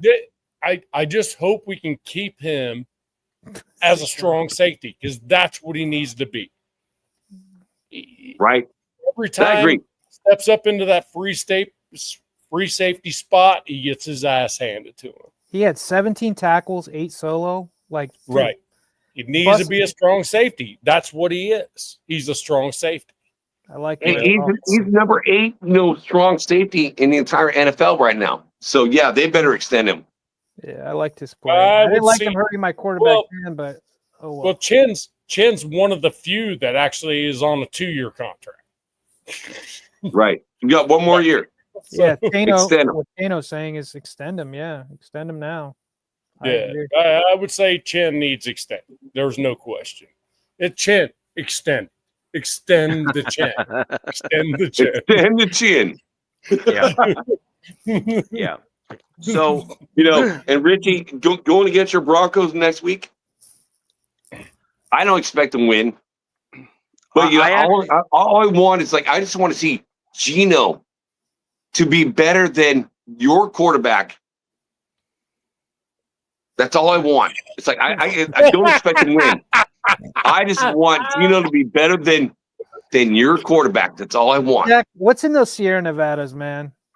Is that Hey, bro, I will Sorry. say this: Geno had his best game against the Chargers the whole season. It was his best game ever. what this week was his best game? Yeah, it was the best game. Damn. Go look up the stats, dude. I do. I have his stats. I said it. He was So 18 for 23. Yeah, he did pretty good. yeah. So my thing here is I think the Broncos defense after their performance against the Commanders are going to be pissed. Like livid angry. Because they had a couple good performances but they were forced into the bend don't break style, and they kind of had a couple moments where they didn't do as well as they could have or should have or are used to. And I think that they're going to want to get their sack totals back up. Like they're going to be trying to hit your quarterback. Like that is going to be the goal, and they're going to attempt to capitalize at all costs. Please do. Yes. Do that. Please. And if I remember correctly, and I'm simply going off of memory, so if either of you two, or including you, DZ3, have the actual number, I think the Broncos had 7 sacks against the Raiders the first time we played this year. That's 6. probably Wasn't right. that game like 10-7 or something? Yes. Jesus. It was Yeah, close game. It was a very, very close game. I do think that we're going to see a little bit more separation in the score, but not by much, because I think that the Raiders defense has got a pretty good personnel grouping still in terms of, because you don't have that many injuries on the defensive side of the ball, and you're playing fairly well on defense. And so I think that you guys have a reasonable shot at slowing down the Broncos offense like you did before. The question and the piece that I think that is probably going to be the windfall is going to be the defensive side of the ball for the Broncos against the offensive line of the Raiders, which is pretty banged up right now. Banged up, and they sucked. So I have my take on this game. You want to hear it? Yeah. I think Kai Blue Kelly is the freaking biggest boomer bust freaking cornerback in the NFL. Yeah. Right. And Bo Nix is the perfect dude for him. Him and Riley Moss. Because I will tell you what, Kai Blue Kelly, he either gets burned or picks the ball. Yes. That's simple. Yes. So Bo Nix is gotta be he fits right in the mold of making that wrong throw for Kai Blue Kelly. Yep. However, it's still going to be a blowout. Yeah. I mean, I'm just saying. Not a blowout necessarily. I would say probably could be 24-10 at worst, because it is a division game, and it is one of those. And it's one of those where, like Richie said, his defense is pissed off. They want to go upfield. And I'll tell you what, please do me a favor. Please do me a huge favor. Tell all your defensive linemen I want freaking Gino to be put out of the freaking game. He was this close. He was put out of the game. He was this close the first game we played. The dude was like hopping on one leg out there. Like, put him out of the game. Just put him out. Motherfucker does this shit to the nation. Yeah. I got this for you. I'm sending you the Broncos defense. Yeah. I got beat his ass down, dude. Who would they? When So they would you're an put Pickett, asshole like that, obviously. Nav, you so don't they're be gonna an asshole like that when you're making that kind of money. And the Raiders and the entire fan base is saying, hey, dude, what the fuck's wrong with you? They can flip you off all they want. They're paying customers. You flip them back off, guess what? You're the asshole. I'm just saying. You're making millions, bro. It's like Russell Wilson, right? Like, get his ass out of there. Get him out. Bye, bitch. Yeah. You know, I want the Broncos to destroy his ass. Yeah, I actually However, think that the Broncos it's going to are be a better suited fairly this close game. In my I agree. opinion, it'll be a I agree. fairly close game for a while. And then I think eventually the Raiders defense will get worn down because they'll be on the field too long, like they Right. normally are. But I will tell you this. Your your Broncos offensive line better be very wary of one name, Adam Butler. Adam Butler has come across the freaking line of a freaking mean-ass defensive tackle. Adam Butler is a stud. He is a I'm stud, dude. telling. And like Watberg, Butler versus Watberg, or like Oh, Watt. boy. Adam Woo. Butler is freaking on one right now. I know the rest of the team's not doing so well, and Max is doing – he's having to, like, cut around and get in to make tackles because we don't know how to fucking tackle. I don't know, Pete. Maybe that's something you should teach your freaking They don't team even teach is them how to that. fucking tackle. But Adam Butler, that dude is freaking on one. I'm just telling you. Jack, do you disagree with me? Adam Butler's No, I on agree with you 100%. Now, Wattburger, like water, water, pizza shit, water. Waterburger's gonna get Like freaking. Rick will agree with this. He's horrible. I promise you that. Adam Butler's freaking on one. There's no question. That dude is Chris Jones reinvented in a freaking Raiders uniform. I'm just saying. He is freaking on one. So Adam Butler needs to stay a Raider. So he must be getting like quarterback hits and stuff like that because his sack totals. Because his sack totals are. Yeah, so his sack total isn't particularly high. No. His pressures and hits must. Pressures and hits must be higher. So tackles for loss are high. Yeah. For Butler. For a defensive tackle, that's very high. Tackles for loss. Mm-hmm. So he's your effective dude that's getting through the line, isn't always able to get home per se, but basically knocks the quarterback off his spot and then gets to the running back to bring him down. That kind of stuff. He's in the backfield all the time. Yeah. The last 3 games, Adam Butler's been in the backfield against everybody. He doesn't. He's on one. He's all of a sudden out of nowhere. This dude just took the "I'm going to kill everybody" pill. Is he due for an extension or something? No, he's already Jack. I think he's just playing for pride right now. No, I think he's got another year left on his contract. He's got another year. He signed a 3-year deal this year. 3-year deal. Yeah. So that Adam Butler has always been good. He's never been a question. No, I don't think he's ever been questioned on whether he needed to be on the defensive line. It's always been a question of where he needs to be. And I think they tried him at defensive end, and it didn't work out well last year. So when Malcolm Kuntz went down. Now, just to kind of give you my score, because you kind of. So Richie was like, you look at it like, with Christian Wilkins, been out there, he got cut. And no team's even signed him yet because of what he's done. So Butler was like, the number 2 defensive tackle.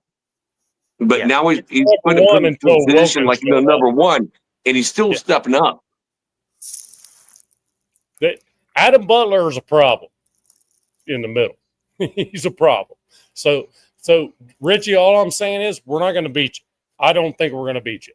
I'm just saying that you need to be careful with this guy. This guy's on one. He's on one. I don't doubt that. So I've been on the show before, and it was my number 1 WTF bye week signing for my team, which is we decided to extend Whatabaygle on my team.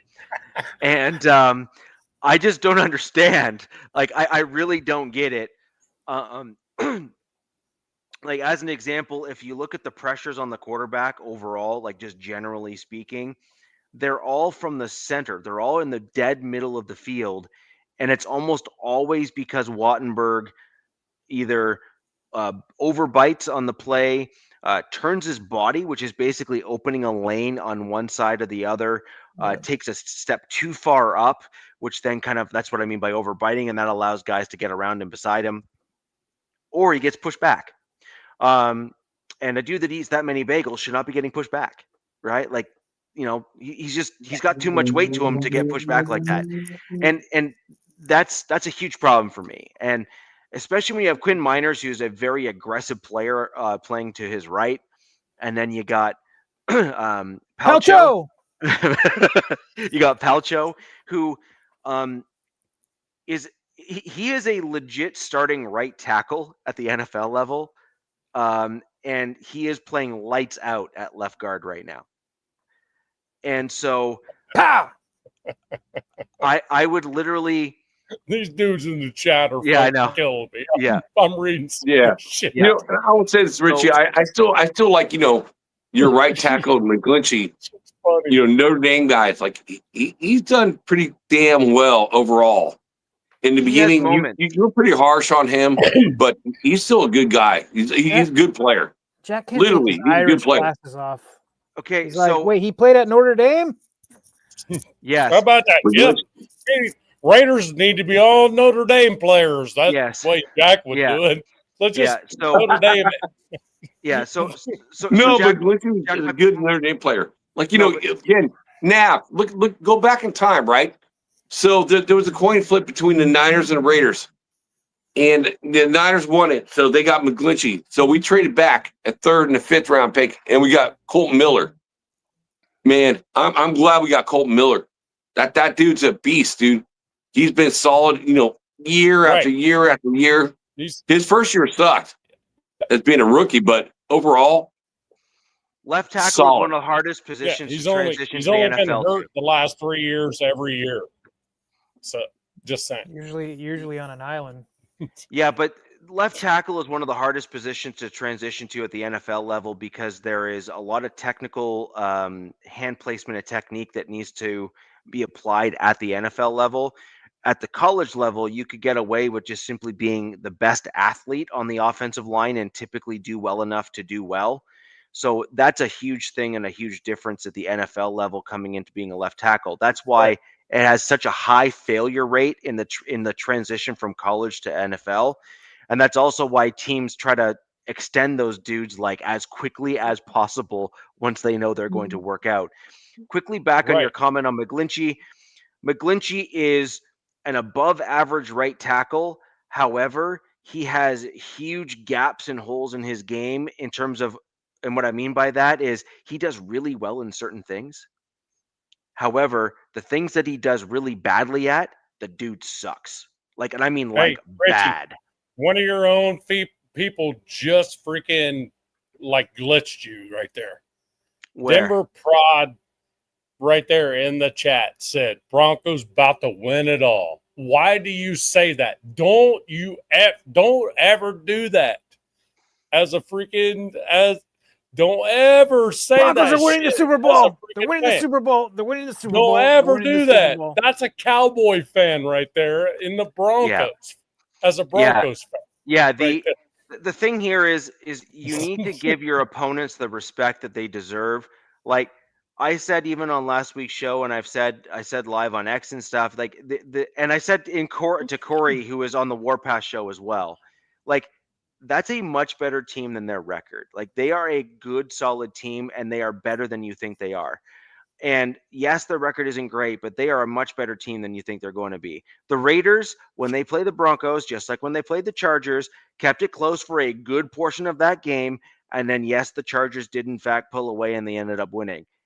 The point is, the Raiders are not nearly as bad as you think they are. They just need direction and some other things. I'm sorry. It's just that simple.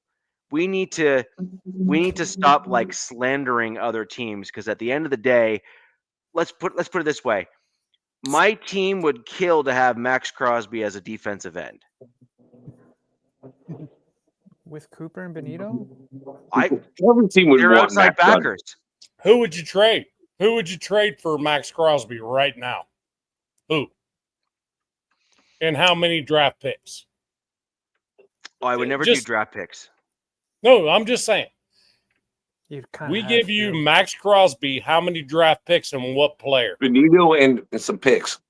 It'd probably be like it'd be an early round one, and then it'd be a future or later round one, and then it'd have to be a player also. I'm not sure I'd be willing to give up that for Max at this stage in his career. He's got a lot left. He's like 27 years old. Yeah, he's so good, he's in man. his prime. These guys played to like they're 30 something. I agree, but the problem that Max has, and this is what my concern with Max is that he's been a one-man army. In fairness, Yeah, he has been an army. Okay, to be fair, he's had all of the wear and tear put on his body as a result of being kind of the one-man band. And so, I mean, I'd be looking at trading away one of the DNs. I think Benito? Max is probably more productive. Benito is not a defensive end. Benito is an outside linebacker. But you run a 3-4. The Raiders run a 4-2.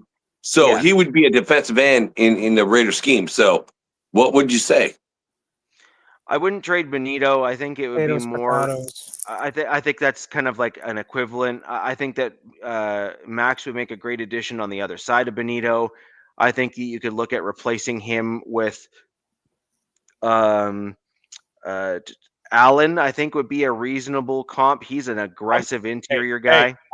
Look in the chat. Oh. Look, you're getting I'm getting blasted just for even bringing it up. I'm sorry I brought it up. No, it's funny. It's fun. It's fun. Okay, I was just wondering what a Bronco fan would pay for Max Crosby. I have legitimate concerns. Then you can get on Max. I have legitimate concerns. No, I'm being serious though. Like he is a hell of a player, and I think that he needs to go onto a team or get help, one or the other, so that he doesn't constantly get the double and triple teams, so that there's someone else that another team is forced to put pressure on. Yeah, like Max that's a legitimate problem. Inside. He's having to curl around inside to even get anywhere near a quarterback at this point. And I have a concern with that, like a legit concern with that. Somebody said go Bills. Fuck the Broncos, go Bills. What channel are you on? We're getting a lot. MHRT Network is getting almost every team coming into our channel. We're going like now. multicultural. We got a thing going. Shit, the Bills. I mean, Bills are cursed, just like my Chargers. What are they doing? I mean, so hell, they might not even make the playoffs, bro. The way they're fucking rolling. I mean, shit, get the fuck out of here. So I want to quickly just give my question to you guys. Like Khalil Mack gonna be a free agent. I want him back. I want Khalil Mack back. No, you don't, Jack. No. Yes, I do. He's in No, you Because retired. you know what? He's a retired Toombs Charger. is going to be gone. Tyree Wilson's going to be gone. So you can bring, take the Don't money care. you're going to spend for those guys. I want Khalil Mack to come back. And DZ, what do you feel about that? We need to wipe her clean, bro. They got a lot of Let's go. decisions. They got a lot of decisions to make in this free agency. I don't want to get into that, but We need to wipe her clean, Jack. They need to Don't extend worry about them Cooley. guys. Odafe Owe is going to be a free agent. Khalil Mack's only on a 1-year deal. I say they bring him back. We got the money to be like, Yeah. let's run it back again, man. Yeah. So I got a question. Nav, you gave your score briefly earlier on the Raiders-Broncos game. Jack, what is your score for the Raiders-Broncos game? Don't be Dude. an asshole, Jack. Come on. Hey, Nav, you know what? I'm going to call it honest, bro. I'm going to call it honest. We're going to lose, bro. We're going to lose. So I hate to say it. It's going to be like you call me out every time on the show, and you call me out behind the scenes, like, when the Raiders lose. But you know what? I'm going to see the Raiders losing again. I can't see the Raiders winning another game the entire year. I see us win one more game. You know what? I want us to beat the Broncos, dude. I fucking sorry, Richie. I hate your Broncos. I hate your Broncos. But you know what? It's going to happen. So I'm call it 28-13. 28-13 Broncos. It's not because the Broncos offense is good. Broncos offense is like, just as bad as almost our offense, but the Broncos defense is good. They'll probably get a pick 6 or something like that. So yeah, Road trip. There's not a Chiefs fan in here because they're scared. We don't ever have a Chiefs fan in here. Hey, there's been a few. I've tried to get Chiefs fans to come in here. They don't come in. But 28-13, I got to give it to Rich's team. Your defense is there.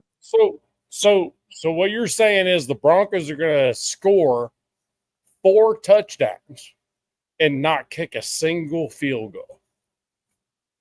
I don't care how it matches up. I'm saying 28-13. Whatever they do. Because you know what? I look like DZ team, like Yeah. I was the closest one. I was the closest one that called it on last week's show with the Chargers and Raiders. I was the closest one that called it. No, and I've been the closest one to call it. Right on the money, didn't I? I called DZ. Did I not call it in the chat right on the freaking score? Oh, I have your. I write down your stuff, Nav. Yeah, I've got Nav's score somewhere. I'm being serious. I got Nav scores written down. Oh, I called it right on the freaking money. Where's last week's notes? I've got don't wait for me, but I'm looking for these notes because I got them all over the place. I called it. Look, Nav, you've already made one fatal error. Jackson, California, and you're expecting him to do math. Those two things do not match. Okay, yeah. look, let's just call wait a minute. He's from Tennessee, so insurance agents can't do math. We know this. Well, look, Jack, this is the problem. I believe California trumps Tennessee 100% of the time when it comes to all things going wackadoodle. So I'm gonna simply leave it there. I got relatives in California, my man. So Nav, did you say? Are we talking about the 31-30 score? Yeah, I think. I've got Nav 31-30. I don't know exactly what score that was. No, that wasn't it. Okay, I didn't write it down. Then I wrote that one down. God damn it, DZ. I will say this: that the Raiders play Denver better than they play the Chargers. Yes, they do. I will 100%. So I'm gonna simply give my score here. I have 21-12 Broncos for that exact reason, Jack. I believe that the Broncos are going to win the game because I believe the defense is going to do what they're supposed to do. I believe that most of the game here is going to be that kind of close, gritty style game that we saw the last one. However, I do believe your fatal flaw in this game, as I said earlier, is My defensive line for the Broncos has remained healthy and is playing well. Yeah. And your offensive line for the Raiders has had injuries since we last played you, which is going to likely be an advantage for us and is going to make the score a little bit So more. in our no favor. touchdowns for the Raiders. Oh, okay. No, I'm going to agree with that. No, I don't. 12 points for the Raiders. So like, Jack, no how touchdowns. did you do that math, but you couldn't figure out that 28 was only touchdowns? I don't understand, man. Sorry, I'm just joking. Come on, that was funny. But yes, you are right, and I did that intentionally. Like I actually do. I actually think that this is going to be a slew of Raiders field goals as opposed to touchdowns. And I think that is because the Broncos defense is going to be able to hold their own in this game. We have one of the best third down defenses in the league, and it's not close. We have one of, if not the best red zone defense in the league, and that's not really up for debate. And No, so it's the as best. But you guys are the most It's the penalized second defense. second best red zone defense. second best, yeah. You're going to gift them a touchdown. So I truly believe that all of that actually makes a difference, like in terms of how the defense is playing, not just how, but also where. So third down and red zone, I think, are huge stats for success of a team. That's great. I love it. Appreciate it, David. Hey, DZ, I'll refresh your memory. Right. I said 31-14 because I thought the Raiders might actually freaking score on defense. And so you did predict that score right on the dot? Yeah, I said I thought the Raiders might score one on defense for whatever reason. They almost did. I mean, Herbert threw that pick. And that Dicker, the kicker, is going to have to kick a couple. Yeah. Our red zone offense has been pretty atrocious this year. I did tell you, I did say that, but I was actually joking. It wasn't like I was thinking. I just knew that Daniel Carlson's a fucking nutcase and can't kick a football. So I pretty sure there wasn't going to be any freaking field goals.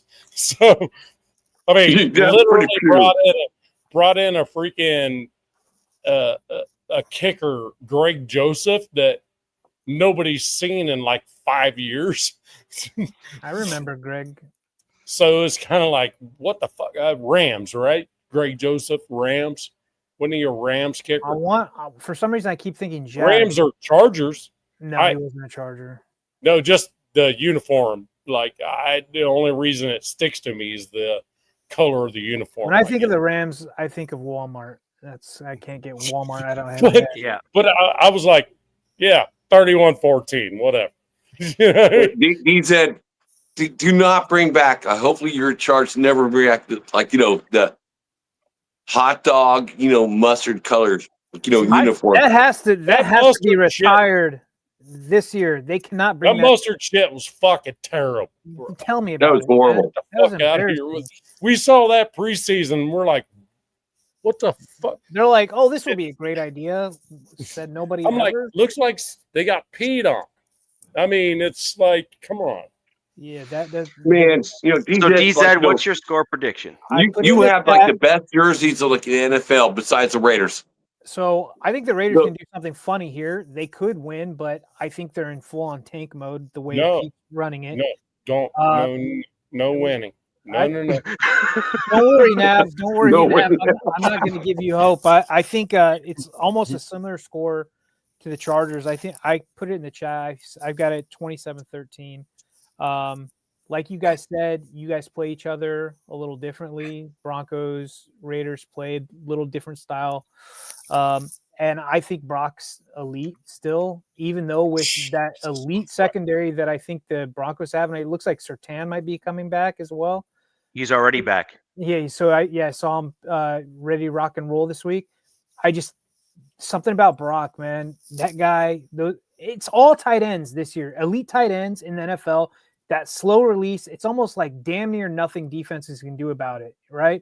And like I said earlier about the Broncos, they are the top most penalized defense. So that's going to help the Raiders get into scoring opportunities, in my opinion. So I see a touchdown or two by the Raiders, but it's not going to be enough. That Broncos Yeah. defense is Agreed. gonna Agreed. eat, alive. I Hey, agree. DZ, Yeah, man. that catch Oh my for god. Brock, tell you, that's that touchdown with one arm catch. That's Cam not the Harden first one like Unbelievable. that. Cam Hart was That's not like, the Unbelievable. first one. he was like, "What? No, that didn't happen." He just took that up off the turf, man. It was great. I thought he That was was putting one the of damn ball I've away. seen on turf. He I thought- That's not caught that shit. He's unbelievable. He's a That's- beast. Jack, that is not the first catch like that dude's made. Dude, Well, I know, but it's like if you it put was that unbelievable ball against the Chargers. near him, he can catch it. You guys have to agree. Brock Bowers, by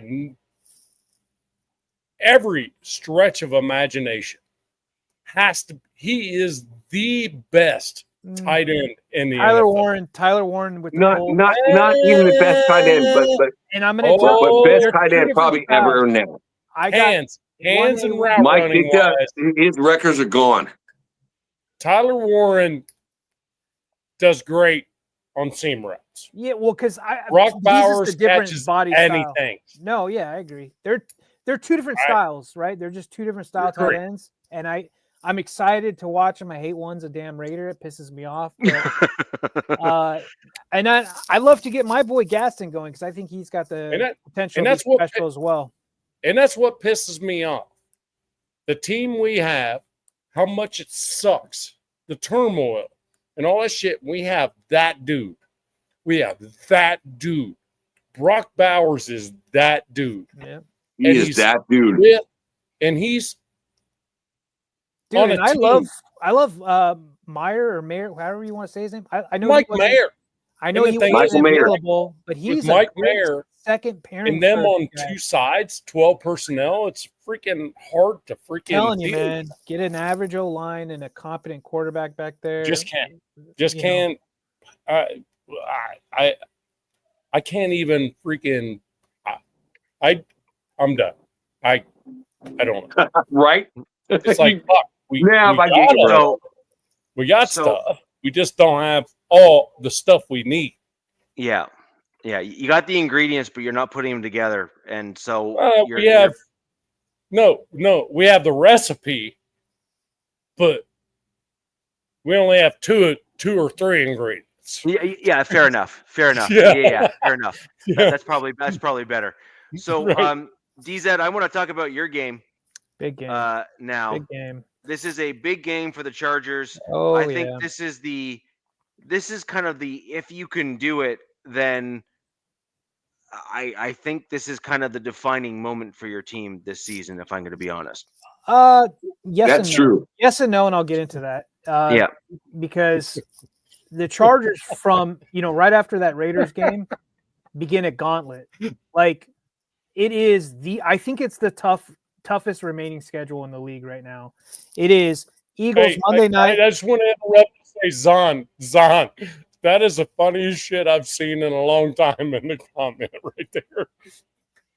That's just funny. Brock Bowers lied on his registration for the NFL. Oh, Have you seen him with his hat off? Dude has a 50-year-old hairline. Poor guy. I was glad that he Zahn. started shaving it. I was like, I'm sorry, Zahn, DZ. you I had fucking cracked that my ass right up, there bro. got me. And what's his name? Zonnie? Is it David? No. Zonnie? David Zahn. David And And Zahn. David he's a great- Zahn, David Zahn is like he's a good guy, dude. I fucking love this man, dude. he has a 50-year-old hairline.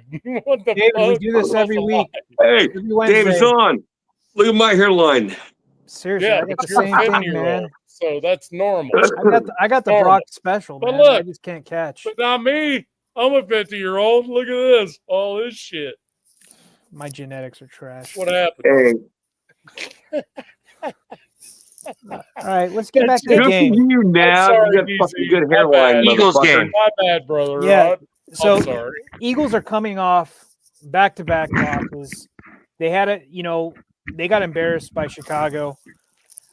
Chicago has a really good run game. They're creative as hell. Chargers are not creative as hell. We have Greg Roman, he's archaic in his play calling. We've got a gauntlet, man. Eagles at Chiefs at Cowboys Texans at Broncos. Like, holy hell, this sucks. And now we have the one-arm bandit as quarterback. And You're gonna beat the Eagles. okay, now we're definitely I firmly losing. believe that. Now we're definitely losing shit.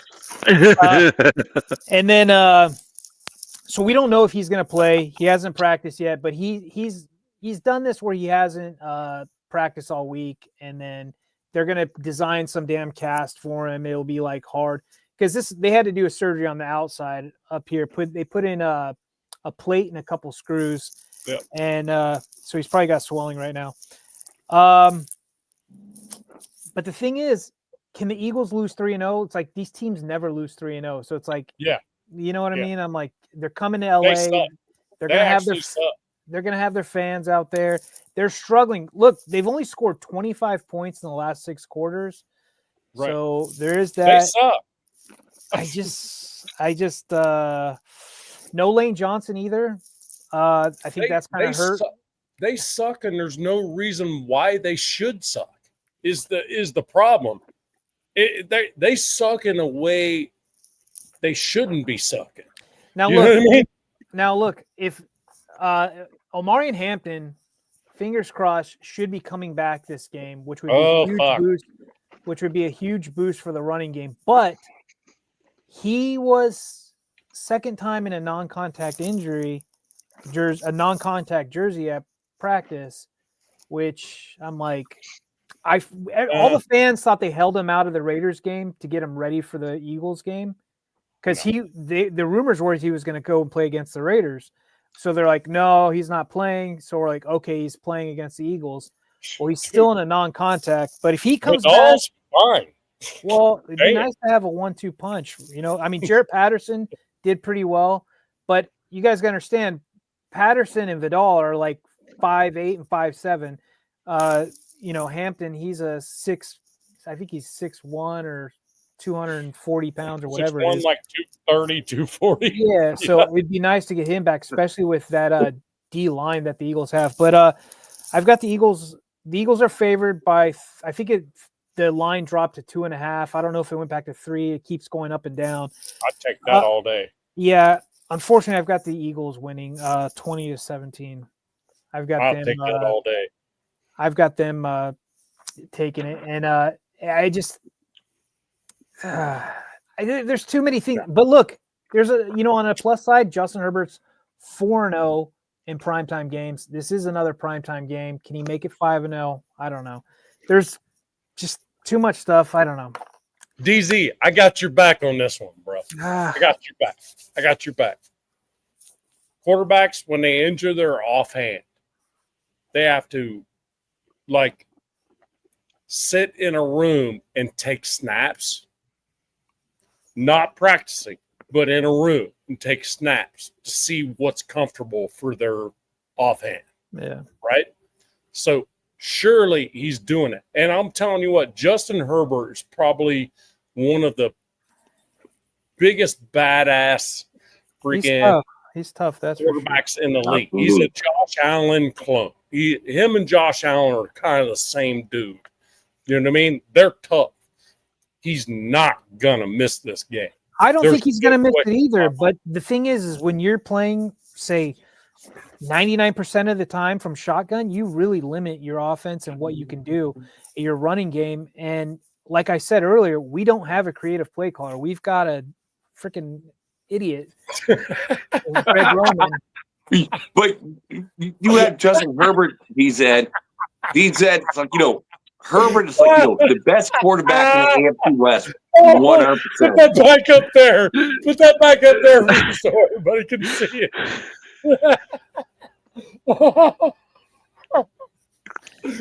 He's a Canadian.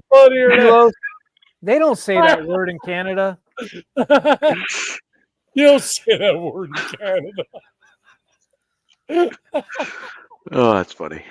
That shit's funny, man. I'm sorry. But Nav, did you bring all these people to our channel? No. That's so funny. That's great. Oh my God. I'm sorry. And My bad. Celios- I haven't even smoked a joint or nothing. That For, shit was funny though. for the record, I'm the one that pulled that comment up. For in the record, first Nab place. doesn't smoke that joints. Yeah. I didn't And smoke it. and the answer to the That's and back the down, answer to the Mike. co- and Look the at answer to this. the question is no. No, we don't all say it. We all say it. No. No. Maybe these young kids, man, like No. they're all No. saying, that, yeah. that one made me spit my beer out, Zon said. I grew up in a time where you get your ass beat for saying it. Yeah. Dude, Zahn is the funniest dude ever. I love Zahn. He's freaking hilarious. So, All right, do your score predictions. Come on, guys. Sorry. all right. Score predictions. Mine was. I got you. Chargers. Oh, crap. Wait, who are the Chargers playing? 7. Chargers 27. Monday night Eagles. Yep. Oh, you're going to Chargers lose. 27. Eagles 20. Okay. So I'm not 27-20 Chargers. Okay, so I'm not going to go into any details. I have 24-21 Chargers. What? God damn it! Wow. Dang. I had a Broncos. Okay, I'm going to go opposite. I'm going to go opposite of you guys. I don't see the Chargers win this game. I got the Chargers 24-21. Eagles. Yep. That's because you suck. I'm sorry. All right. We got it. Yeah. What about the Texans Chiefs? Are we going to roll that one, Richie? Here, man. Yeah, I just want to quickly kind of discuss that one. This is going to be Pivotal.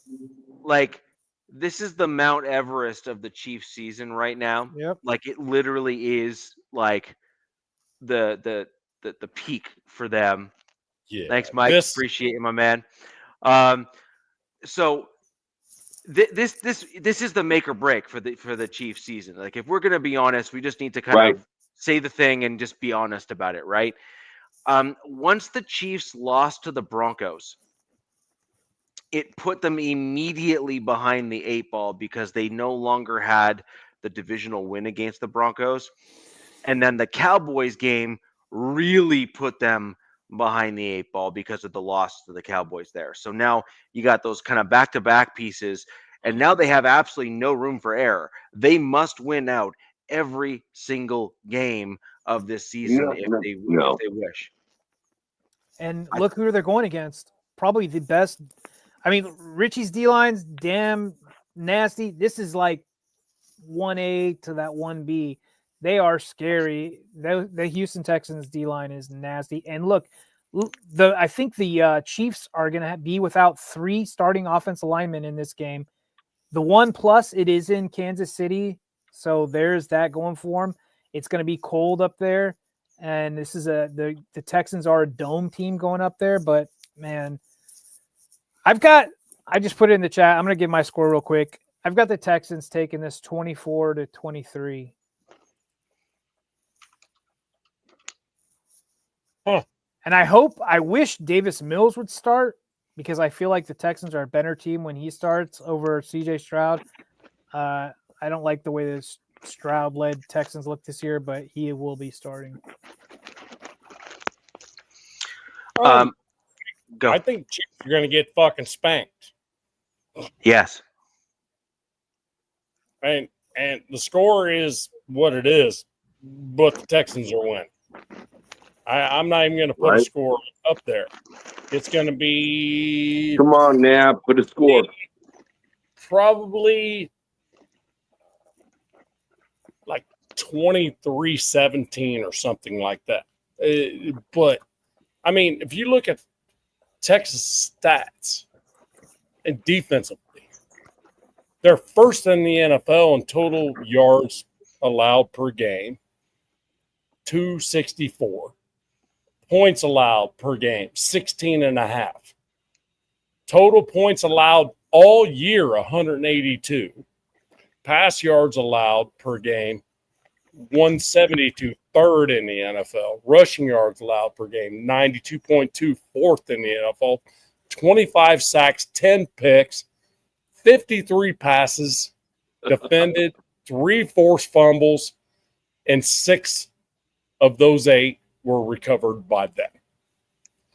The Chiefs are fucked. Nah, you didn't say a single word about, like, damn, that's fucking hot shit, dude. Hot shit. That was hot shit. Bro, I'm just saying. I know, I love you, but shit not. I'm just.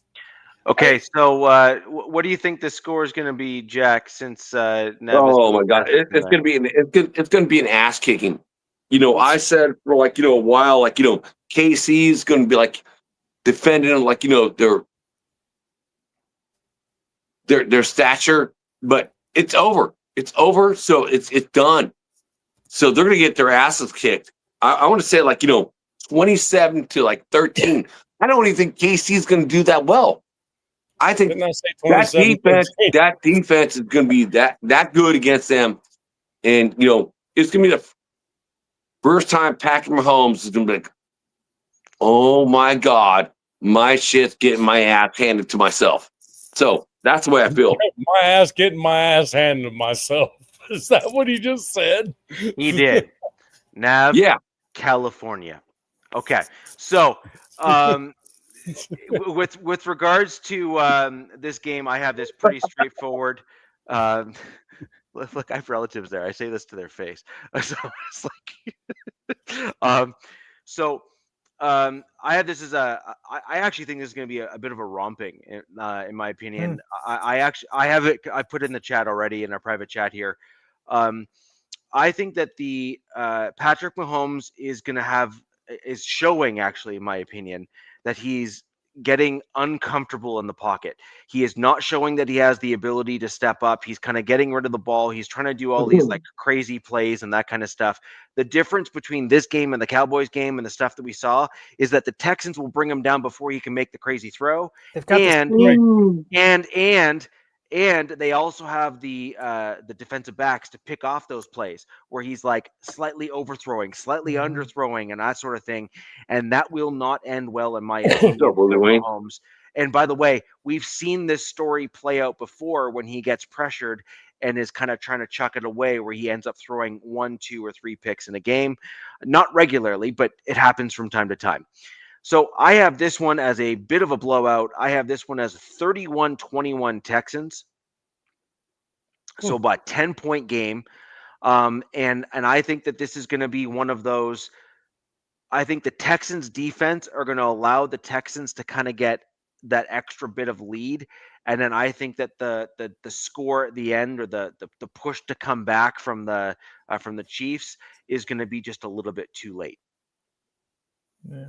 Because I do think that there's going to be a garbage time touchdown or field goal by the Chiefs, which is going to look like they might. The one thing that in this game, the way the Texans play will allow Mahomes to scramble like crazy. That's just the way they're set up. And so I can see a lot of Mahomes-ish scrambling kind of stuff, but I agree. Like, I don't see it as big as romping as you do, but they have on the edges, they're relentless and they've got the speed to get after them. Like, some teams have, like, really good pressure with their edges, but they just don't have that speed to get to him, where he's able to roll out and get to the sideline and do those kind of throws. They've got the speed to get to him, kind of like your team. Yeah, they do. They do. So anyways, that's where I'm at with the games. I think we've all given our score predictions, and that brings us to the end of the show. We have some really interesting games throughout the division this coming week, and this could well be a celebratory moment for the AFC West teams that are on this show right now, because if what we predicted does happen, that would very nearly, if not definitely, knock the Chiefs out of the playoffs. Fact. Yeah. I think that. PFF said if they lose this game, they have like a 13% chance of making the playoffs. Yeah. Dude, we all at AFC West show, we want KC out. Bye-bye. Bye. FKC. FKC. So anyways, with that in mind, that's gonna kind of round out the show for today. We will be back next week with a recap of this past week with a little bit more detail, how we did, how we didn't do, all that kind of stuff. And we will give a brief look ahead to the week ahead and any other news, including injuries and other things over the course of the show.